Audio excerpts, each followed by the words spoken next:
Daybreakers is a modern-day vampire movie directed by the Spierig Brothers, starring Ethan Hawke, Willem Dafoe and Sam Neill. I first saw this film when it came out at cinemas and I didn't really like it all that much. I must have been in a really bad mood because this film was so much better than I remember it being. It feels so much richer as well thematically than a lot of other kind of modern-day vampires that I see floating around.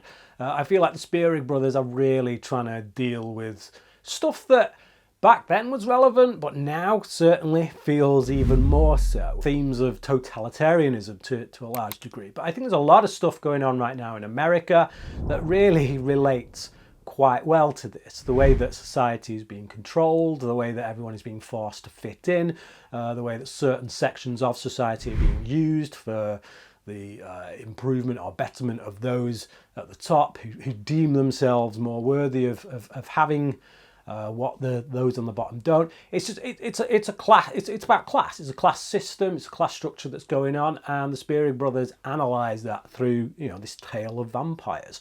You've got this guy played by Ethan Hawke. He's a vampire and he works on blood. It's his job to try and manufacture a new substitute for human blood because the vampires are running out of the population of humans and they want to be able to survive without the need for hunting down every single last human. It's a concept that we've seen like many times before in different forms. If you look at Equilibrium, which is a film made around the same time, yeah, it's not vampires, but it's still that kind of idea of a totalitarian state where there's a sci-fi element involved which kind of separates one sector of society from another sector of society, and then it's ideological war. So it's nothing too original if you look at it in those terms, but what I think the Spierig Brothers do really well here is world building. They take their time showing you the inner workings of this world, which is a very hard thing to do without slamming you over the head with a load of exposition. And I think they do a very good job of it by just showing you Hawke's character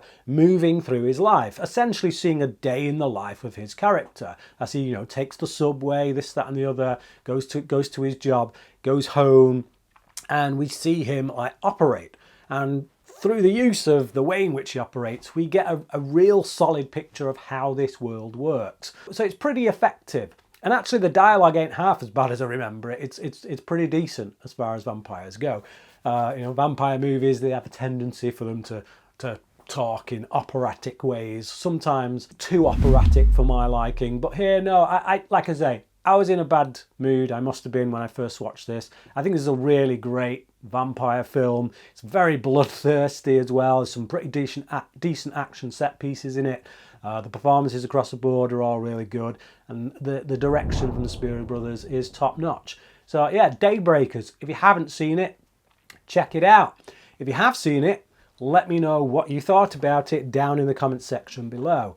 Thank you for watching this review, and until next time, cracking.